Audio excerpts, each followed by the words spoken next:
Hello and welcome. UVA Speaks is a podcast of Lifetime Learning, a division of the Office of Engagement at the University of Virginia. Lifetime Learning brings the knowledge and expertise of UVA's faculty to the university's alumni, parents, and friends. My name is Susan Lynch, and I am the Associate Director of Lifetime Learning at the University of Virginia's Office of Engagement. This podcast features Steve Garland, head coach of UVA's wrestling team and a former Cavalier All-American himself. In his 15 years as coach, Garland led the Cavaliers to 14 All-America honors and 19 ACC individual titles, while qualifying 90 athletes to the NCAA championships, among them 2 NCAA finalists, with both taking second. Coach Garland is known as a master motivator, recruiter, and coach.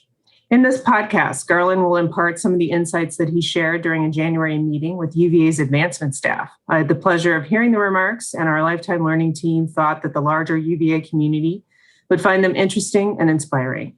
So thank you, Coach, for accepting our invitation and being here today and reprising some of your remarks. Thank you. Thank you guys for having me. So during your session in January, you shared comments about 4 different topics. So I'm going to suggest a topic and ask you to share your thoughts. Does that sound good? Sounds great. Let's do it. Great. So let's start with your comments on goal setting. So, in many work environments, it's thought that we should share reachable performance goals. And can you share your thoughts on goal setting?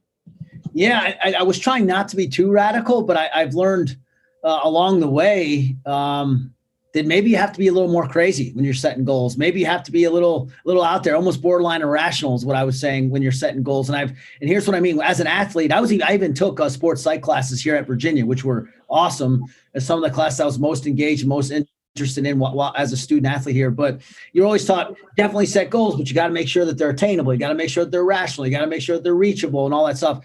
And then somewhere along the way, I thought, wait a second. Well, who says what's reachable and what isn't? Who says what's attainable and what isn't? And what I came down to is it's me. I'm the one who determines what I can reach and what I can't reach. And so I need to own that. And why not, as my friend Jim Harshaw, who's also a UVA wrestler and alumnus and proud UVA guy, Jim said, look, he calls it BHAG, big, hairy, audacious goals. Big, hairy, audacious goals. I love that. Yeah. So along the way, I started thinking, well, no, we need to set crazy goals. What if we just start setting goals that people actually think that aren't even possible? Instead of asking, can we do this? You start assuming yes, you absolutely can, but how can we do this? You change that whole mindset. And just to give you some examples, so I'm backing up the concept with real life, tangible examples in my own life. When I went for my job interview at Cornell University, my first ever job, I remember the head coach, Rob Cole, who was later voted the National Coach of the Year. He's known as sort of a wizard in our little world of wrestling. He said, Stevie, we're going to get an NCAA team trophy. And I thought he was, I laughed at him in the interview. Ivy League school that was, top 50 in the country at best with no athletic scholarships. How in the world? And everybody, by the way, told me there's no way you can win in the Ivy League. You'll go there as a stepping stone, but there's no way you can win. I was told that by pretty reputable people in the sport. And this guy sitting here telling me, not only are we going to be good, we're going to be really good. We're going to be top 4 in the country. And I laughed at the man. 4 years later, we were 4th in the country. 4 years later, we walked out of the NCAA tournament with a team trophy. And it was one of the most amazing things that's ever happened in our sport. I mean, nobody had ever done anything like that in the modern era in wrestling. And I got to be a part of that. And that's where the light bulb went off, is I need to start thinking like this guy. This guy has a monster mindset, and I need to change my mindset and start thinking like that. Well, then fast forward a couple of years later, when I get the job at Virginia, the program was in a rough situation at the time. They hadn't even qualified a guy for the NCAA tournament the year before I got here. And so for the 2 years before I got here, they were essentially dead last at the NCAA championship. So 0 points at nationals, dead last, not even getting a guy to nationals. Now, here's my point. What if I would have walked into that job saying, well, we're last, and so we'll just do the best we can. And, you set attainable goals, and let's just do this and let's do that. And instead, we set some pretty crazy goals. And sure enough, 4 years later, we won the ACC championship, which was the first ACC wrestling championship in 33 years. So before I got here, 1977 was the last ACC title, and 4 years in, my staff and I, we were part of that, bringing home that championship. And there's pictures of the elation on our faces. It was amazing to do that. That's something that a lot of people, frankly, probably laughed at. They would have laughed at me when I said it. But here's what's great though. even myself along the way, we broke through the top 10 later on. We were top 15 at nationals. We broke in the top 10 national ranks. We were beating teams that the University of Virginia program had never beaten before. And I stalled out and I wasn't thinking big enough. So somewhere along the way, my mindset, actually, I started conforming a little bit. And sure enough, our program growth stalled for a little bit. And so now we're back to being crazy again. Now we want to win a national championship. And it doesn't matter that we don't have the resources that these other schools do. We don't have the $10 million wrestling room that Ohio State does. And we don't have the budget that Oklahoma does. But you know what? Let's take inventory of what we do have. Let's find a way to get it done here. And let's make sure our athletes know that the expectation is elite. The standard is elite. We don't want to be good. We want to be elite. We want to be competing for NCAA championships at every weight class. And so, again, people probably even hearing that probably think we're nuts saying it, but that's the goal. That's the big, hairy, audacious goal. And I think that can be transferred to any walk of life. I think that a lot of times people just need to think bigger. And the more we think bigger, good things are going to happen. Yeah, I think that the leader really needs to take sort of the lead in saying that, right? So as an individual employee, if I put out these large goals and my leader is like, well, wait a minute, I think that's, a little too much. I mean, the leader really has to sort of lead the way on that, right? Exactly. And I've learned that, guys I've worked with, I remember them telling me things going into a match, like, we're wrestling this huge ranked team or whatever. And my assistants would say things like, we're going to beat these guys. And I'd be like, really? I'm like, they look pretty good on paper, boys. And I started being this pessimist. I started being this finding the holes instead of finding the opportunities, which we're going to get to later. But so I've learned from the people I've worked with on that as well. And so now, same thing. Now I'm trying to exude. We just had our end of the year banquet. And I at the end, I hit the parents hard. I said, guys, we are going to be obsessed. We're going to be relentless on this path. And the path is narrow, but we're going to go right down the middle of it. We're not retreating and we're not going left or right. We're staying right down the center. And some people probably think I'm crazy. And I think that that's okay. But hopefully more people than not think, wow, I want to be a part of that. And if he believes it, if he's crazy enough to believe it, then I'm going to believe it too. Right. Great. Yeah. So you also spoke with us about change, and can you share your comments on change? Certainly, we've all been required to do a lot of changing in the last year. So can you share some thoughts on that? Sure. And I'm preaching to myself here. A lot of times when I talk, I'm actually talking directly to myself, because I'm one of those guys. I actually are one of those people. I hate change. Hate it. I've had the same haircut since 8th grade.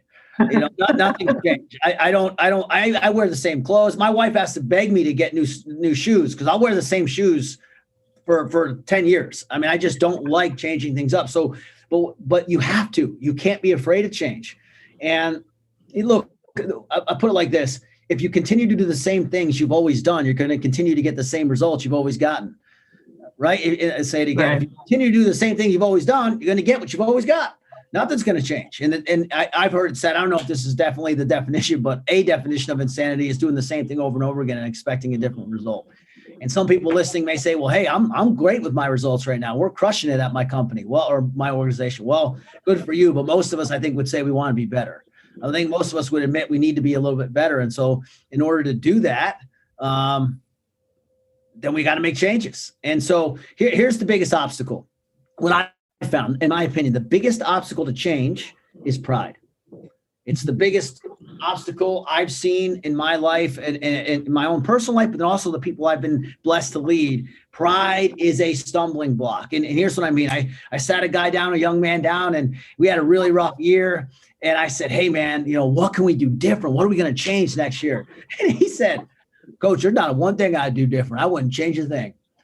And I was shocked. I thought, whoa, man, you want to talk about being blinded by pride. I mean, I won't say what our record was that year, but it wasn't where it needed to be. I thought, well, something's got to change. I got to change. You got to change. And that hit me. Well, then I have to combat pride with two things. So the two answers to pride, and this is the most important part of this segment, is this: humility and honesty. Humility, number one, admitting that you need help, that you could use help, you could use other people helping you and counseling you and help you grow, all those things. Admitting that, because especially in my little world of wrestling, the athletes, it's very hard to get an elite guy to admit he doesn't know everything. Believe it or not, 18-year-old men, this is shocking. They think they know, they got it all figured out. And the funny thing is they don't even know what they don't know. That's how ignorant they are, right? but to them, they got it. Coach, I got it, And so what you have to do is constantly get to their heart and try to teach them that humility is, no, you actually need the people around you. And you have to ask for that help, admitting that there's actually growth that needs to happen. So it starts there. The honesty piece is just as difficult. The second answer is honesty. And the joke I always use with my guys, I just celebrated my 16th wedding anniversary last week. And I said, fellas, I've never woken up in 16 years of marriage with my wife. I never woken up and first thing in the morning turned to my wife and said, honey, can we just talk about what I stink at? Can we just get into what I'm really bad at today? That's the way I want to start my day. I've never done it. And the reason why is it's really hard to do. It's really hard to be honest with yourself and attack things that you're weak at, attack things that you need to get better at, the areas that you have to improve on. It's a very tough thing to face. But what's great about athletics, at least, is that it forces you to do that. If you want to be good at wrestling, you have to walk into that room and attack those areas. We call them attack areas. We don't even call them areas of improvement or weaknesses. We call them attack areas. Like you have to attack it. You have to fight that area and get better at that area. And so the where that goes everywhere else, I don't care what organization you're in or what walk of life or where your journey is right now, what path you're on, I would assume that there's attack areas in your life too. And so if you write those down and write the solutions down and get a plan in place and then have the discipline to stick to the plan and then consistency, stick to the plan every day, every month, every year, what happens is it becomes a lifestyle. It stops being something you can constantly think about. And it's just something that it's just a part of the fabric of who you are. That's the goal with when you attack pride with humility and honesty, is you do it in a focused, disciplined, consistent manner where it becomes a lifestyle. It's just who you are when you wake up in the morning in that one area of your life that you're trying to improve on. And again, it takes time though. I think a lot of people want quick fixes, and sometimes, at least I would say more times than not in life, the fix isn't quick. The fix, it's going to take some time. It may take, especially, I'll speak for myself, I'll knock myself. There's things in my own life that I've been struggling with for 15 years that I'm still trying to get mastered. And I'm not giving up though. I can't. I got to get better at these areas. And so I've gotten a little bit better each year, but it's not exactly where it needs to be yet. Right. I would say too, there's a vulnerability to all of that. And that, we as leaders need to meet people in that vulnerability and have a space for that. Right. Don't you think that? Yeah. And that's the thing that what I've seen, especially in higher education, nobody ever wants to admit they're wrong about anything. It's guard, protect. I was talking to a friend of mine who works for a major insurance company, and he said they get taught to never admit you've made the mistake because then you can be on the hook for the actual mistake. Their supervisors teach them that. And I thought, that's a horrible way to go through life. Right. Real repentance, in my opinion, is the pathway to real change. If you have to be able to admit the problem and say, I'm sorry, and then ask for help on how to fix the problem, right? Right. That makes more sense to me than saying, oh, no, I didn't do it. Wasn't me. Place blame or, block, guard, protect. I don't agree with any of that mindset. Right. Great. So you also shared some comments on opportunity and how to find and capitalize on opportunities. So can you speak to that? Yeah, I think that was born out of, just the trials that we were going through at that time. And that season of my life, when we originally spoke, I had been faced with hurdles and trials in adversity through dealing with COVID rules, because wrestling is a combat sport. So wrestling hats on, for example, something, you can't breathe. And we wrestle as coaches, we wrestle with our athletes. So I was personally, physically feeling it. I knew how hard it was. And going in groups of 4, instead of having 35 guys in a room, you're going in groups of 4. You can do the math on that, how long that took for an hour each group. It was just a lot of stuff we were going through. And so really it was born out of trial and adversity, how to navigate through that. And really what I came up with was this, well, where's my opportunity in this trial? In this situation, how can I leverage it to actually get better? And so how do I turn this obstacle into an opportunity? And so what happens is it starts to be a growth mindset instead of a survival mindset. Because what I originally was in was survival. Just get through today. Let's just do whatever we can do to get through today. Well, that doesn't help anybody. It's a survival mindset. Instead, I needed to switch to a growth mindset. And when we did switch to a growth mindset, a lot of great things happened for us. And a specific example for the listeners to know, I'm not just saying this, when there was a shutdown with the NCAA, what the NCAA calls a dead period, where we couldn't travel. We couldn't go see any recruits. And a huge part of our recruiting model is getting in the home. And because a relationship is one of the pillars of our program. And I feel like we need to get in that house. Again, we don't have the resources that most other these top 10 programs we're trying to beat have. So what we do have though is us. And what I'm explaining to these folks, these parents, is you're coming here for the coaches, the leadership, and what we're going to invest in your son. It's very hard to do that over the phone, right? And so we lost this huge portion of our recruiting model. But the opportunity was this. Now we have more time and we have more energy. It was the first time in 20 years of doing this job that I didn't have to travel every weekend. It was the first time that I wasn't on the road week after week after week. It was awesome. I had all this extra energy. I mean, honestly, and I run pretty hot anyway, but it was amazing how much better I felt. I was going for walks. I was reconnecting with my wife. We got a dog, as I joked around about earlier. We got a dog. I was enjoying life. Well, because of that, I could pour even more time on the phone. So I tripled my calls. I didn't double my calls. I tripled them. I spent 3 times as much time on the phone this year than I ever have in the past, ever. And then we created this model to do official visits, but by Zoom. So we had virtual tours and walking guys through. And honestly, I think it was one of our best recruiting years ever. I think we actually got more accomplished because we had more time to do it and more energy to do it. So there was the opportunity in this crazy COVID situation. And so that was awesome for us. And I think coming out of that, I thought about 2 things that really helped. And this was big through COVID is number 1, replacing grumbling with gratitude. So it's very hard to complain when you're filled with a thankful heart.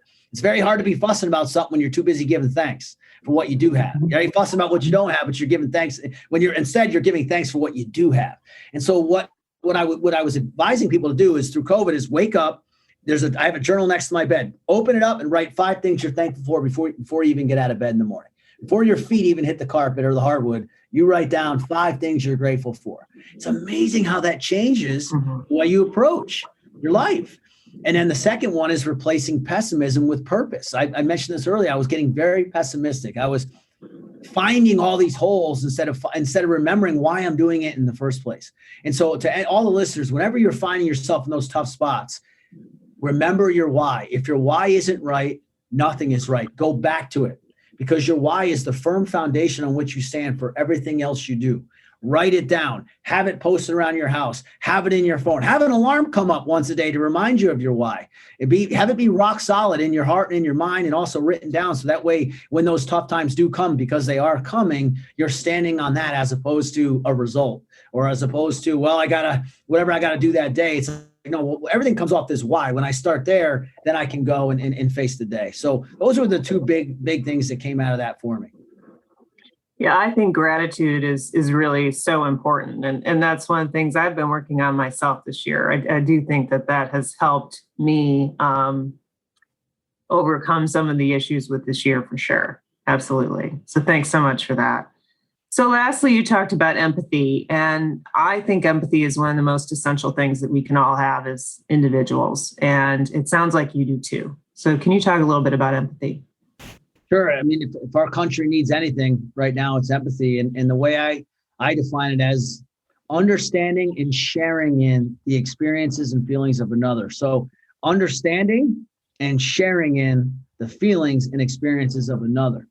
And where I came up with this, I was actually given a talk. It was a dream of mine to go speak at the Rotunda. I got to speak at the Rotunda years ago. As a student athlete, especially where I come from, trust me, it was a big deal for me. Let's just say that. Maybe people around here take it for granted. I didn't. I was so excited to get up there and talk. And what I focused on was empathy, specifically dealing with professors and faculty and student athletes. I experienced as an athlete some very negative situations with faculty here. I remember thinking to myself at times as a student athlete, they just don't get it. They don't understand what we're doing. And it's not their fault. They don't know. They don't even know what they don't know. They don't know.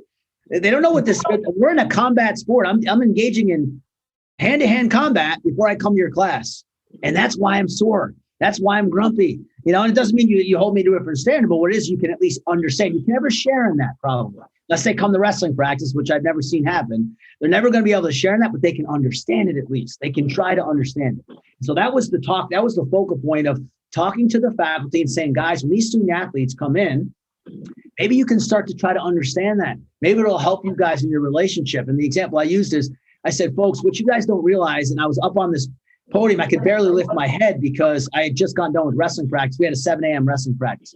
And I had a cervical disc injury. I'd ruptured a disc in my neck. And I'm still wrestling. And I'm saying, which I probably shouldn't have just said on camera, but I was in a lot of pain. And I said, guys, what you don't realize is just getting up here was a big deal for me, just to be able to stand up straight. I'm like, I'm in that much pain right now. And you wouldn't know that, right? You would have no clue. And I said, so there's things that go on behind the scenes that you guys, you need to have a little bit better grasp on to maybe understand where this kid's coming from.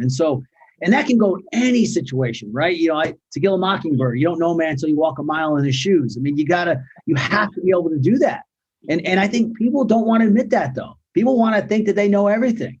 They want, no, I got it. I know what this guy's about. No, you don't. You probably don't. And I think if we all did that in our own way, and specifically with us when we're working with student athletes, is how do I get to this kid's heart? How's his heart right now? How do I find out? How do I dig in there and find that out instead of just focusing on the body part, right? Let's just train him hard. And then that doesn't work yet. Train him harder. But what if I actually got to his heart and figured out what makes him tick and what really motivates him and what his purpose is and what his desires are? How do I get to that? And then maybe we can help with the other stuff.